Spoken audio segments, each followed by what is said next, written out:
আব্দুল নূর তুষার, আগামীকাল বাজেট ঘোষণা, আপনি বলেছেন বাজেটের পর ব্যবসায়ীদের সামলাতে পারবেন না, ভাবিয়া ধরিও কর পড়িয়া ভাবিও না, কেন এমন মনে করছেন?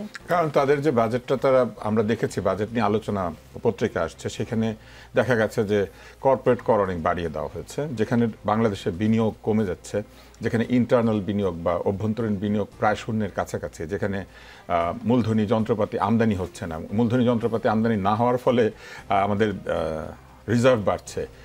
এটা কিন্তু আসলে এই জন্য না যে আমরা অনেক আয় করছি সেই জন্য রিজার্ভ বাড়ছে, মূলত আমদানি কমে যাওয়ার কারণে রিজার্ভ বাড়ছে।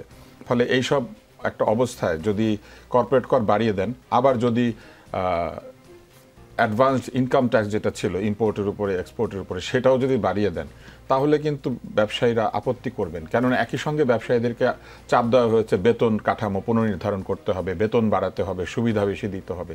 একদিকে আপনি ব্যবসায়ীদেরকে বেশি খরচ করতে বলবেন, অন্যদিকে ব্যবসায়ীদেরকে অতিরিক্ত করের বোঝা চাপিয়ে দেবেন। এইটা আসলে আমার ধারণা যে ব্যবসায়ীরা ভালোভাবে নেবেন না। আপনি নিশ্চয়ই দেখেছেন তুলা আমদানির উপরে কর বাড়িয়ে দেওয়ার কথা হয়েছে, এবং কিছু কিছু কাঁচামাল যেগুলো আমাদের টেক্সটাইল অ্যান্ড গার্মেন্টস সেক্টরের জন্য খুবই গুরুত্বপূর্ণ। আমরা নিশ্চয়ই জানি যে টেক্সটাইল এবং গার্মেন্টস সেক্টর একটা বিরাট চ্যালেঞ্জের ভেতর দিয়ে যাচ্ছে, কারণ আমাদের যে মুক্তবাজার অর্থনীতির যে সুবিধাগুলি আমরা পেতাম, মধ্য আয়ের দেশ হওয়ার ফলে আমরা ধীরে ধীরে কিন্তু এই সুবিধাগুলি হারাতে শুরু করেছি। এরকম একটা অবস্থায় যেখানে একটা ব্যবসা বান্ধব এবং বিনিয়োগ বান্ধব এবং চাকুরি বান্ধব বাজেট তৈরি হওয়া উচিত, আমার কাছে মনে হচ্ছে সেইখানে বাজেটের যে পূর্ব পরিকল্পনা সেখানে কিছুটা ঘাটতি দেখা দিয়েছে। আর আরেকটা বিষয় আমি বলি, জুনে কেন নির্বাচন নিতে চায়, কারণ 1 জানুয়ারিতে ভোটার তালিকা হালনাগাদ করা হয়। জুনে নির্বাচন নিয়ে যাওয়ার একটা বড় কারণ হচ্ছে ধারণা করা হচ্ছে যে আগামী 1 জানুয়ারিতে একটা বিরাট সংখ্যক তরুণ জনগণ ভোটার হবে, এবং ধারণা করা হচ্ছে যে জুন মাসে তারা ভোট দিতে পারবে, দিলে তারা বিএনপিকে ভোট দিবে না, তারা এনসিপি অথবা তরুণরা তরুণদেরকে ভোট দিবে। এটা একটা খুবই ভুল ধারণা।